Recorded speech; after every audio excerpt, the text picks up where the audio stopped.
2025년 말 미국 정부가 엄청난 발표를 합니다. 인플레이션이 드디어 잡혔다는 거죠. 그런데 이상하게도 아무도 그 말을 믿지 않았어요. 왜냐고요? 공식 보고서 뒤에 거대한 오류가 숨어 있었기 때문입니다. 오늘 이 흥미진진한 경제 미스터리를 한번 파헤쳐 보겠습니다. 보고서가 나오자마자 전문가들 사이에서 이런 말이 터져 나왔습니다. 이거 완전 스위스 치즈잖아. 이와이 파르테논에서 나온 이 비유 정말 기가 막히죠? 정부가 내놓은 공식 데이터에 치명적인 구멍이 숭숭 뚫려 있다는 아주 강력한 경고 신호였던 겁니다. 자, 바로 여기서부터 미스터리가 시작됩니다. 한쪽에서는 공식적으로 근원 인플레이션이 4년 만에 최저치다. 엄청난 희소식을 발표했죠. 그런데 다른 한쪽, 그러니까 경제학자들은 뭐라고 했을까요? 소금 한 통을 통째로 쳐서 봐야 한다. 거의 믿지 말라는 얘기죠. 도대체 왜 이렇게까지 반응이 극과 극으로 갈렸을까요? 그래서 오늘의 핵심 질문 바로 이겁니다. 2025년 말 정부는 인플레이션이 사라지고 있다고 선언했는데 왜, 어째서 아무도 그 말을 믿지 않았을까요? 지금부터 저랑 같이 이 거대한 퍼즐을 한번 맞춰보시죠. 자, 이 문제의 근원을 추적하다 보면요. 모든 실마리가 딱 하나의 사건으로 모아집니다. 바로 한 달 넘게 미국 전체를 마비시켰던 연방정부 셧다운 사태죠. 이 타임라인을 보시면 모든 게 명확해집니다. 10월 1일에 셧다운이 시작돼서 11월 12일에 끝났어요. 한 달이 넘는 시간 동안 정부 기능이 그냥 멈춰선 겁니다.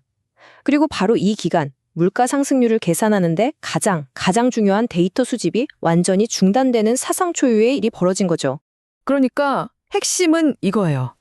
역사상 단 한 번도 없었던 일인데 미국 경제의 건강 상태를 보여주는 가장 중요한 지표, 바로 그 물가 데이터를 한 달치를 통째로 놓쳐버린 겁니다.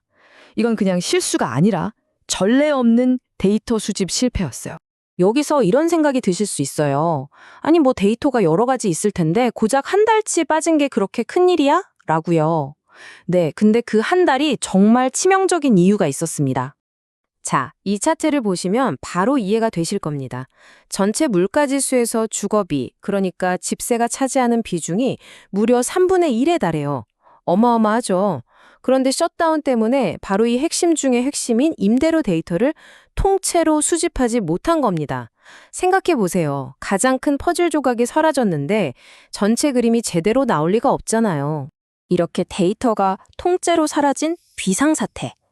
정부는 과연 이 공백을 어떻게 메웠을까요? 놀랍게도 그들이 내놓은 해결책이라는 게 오히려 문제를 훨씬 더 꼬이게 만들었습니다. 이 사람들이 쓴 방법이 전진대체라는 통계 기법인데요. 이걸 아주 간단히 말하면 뭐냐면요. 10월 데이터가 없네? 그럼 그냥 9월이랑 똑같다고 치자. 이거예요. 가격이 한 달 동안 전혀 단 1도 변하지 않았다고 그냥 가정해버린 거죠. 이 표를 보시면 그 어이없는 과정이 한눈에 보입니다. 9월엔 정상적으로 데이터를 수집했어요. 근데 10월 데이터가 없으니까 그냥 9월 데이터를 그대로 복사해서 붙여넣기 한 겁니다. 그 결과가 뭘까요? 10월 한 달간 임대료 상승률은 마법처럼 0%가 되어버렸죠. 이건 현실을 완전히 왜곡한 말 그대로 가짜 숫자였던 겁니다. 이 상황을 두고 인플레이션 분석 전문가인 오마이르 샤리프가 남긴 말이 아주 유명하죠. 이게 좋은 아이디어였을 리가 없지만 어쨌든 현실이 이렇다. 정말 상식 밖의 일이 실제로 벌어졌다는 걸 아주 신랄하게 꼬집은 겁니다. 자, 이런 데이터 대재앙은 우리에게 아주 근본적인 질문을 던집니다. 이렇게 엉망인, 나쁜 데이터를 도대체 어떻게 다뤄야 할까 하고요. 놀랍게도 최근 학계에서는 우리의 상식을 완전히 뒤집는 해법을 제시하는데요. 바로 데이터를 더 많이 무시하는 방법입니다. 네? 데이터를 더 무시한다고요? 바로 무작위 결측 데이터, 줄여서 RMD라는 개념입니다. 핵심 아이디어는 정말 기발해요. 일부러 데이터를 무작위로 막 버리면서 여러 번 분석을 해보는 거예요. 그러면 2025년에 봤던 그 말도 안 되는 가짜 0% 데이터 같은 이상한 값들이 전체 결과에 미치는 악영향을 줄일 수 있다는 거죠. 좀 이상하게 들리죠? 근데 효과가 있습니다. 이 방법이 어떻게 작동하는지 한번 볼게요. 자, 먼저 문제가 있는 전체 데이터가 있습니다. 1단계. 여기서 아주 작은 일부만 무작위로 골라내요. 2단계. 그리고 딱 그 작은 샘플로만 분석을 돌립니다. 3단계. 그리고 이 과정을 수백 번, 수천 번 반복하는 거예요. 4단계. 마지막으로 그 모든 분석 결과를 싹 모아서 평균에 내면 5단계. 특정 이상한 데이터 하나가 미치는 영향력이 희석되면서 훨씬 더 안정적이고 믿을 만한 결론을 얻게 되는 원리입니다. 이 접근법의 목표는 기존 통계랑은 좀 다릅니다. 왼쪽처럼 전통적인 방법은 보통 예측의 분산을 줄이는 데 집중해요. 그러니까 쏜 화살을 한 곳에 최대한 모으려고 하는 거죠. 그런데 RMD는 좀 다릅니다.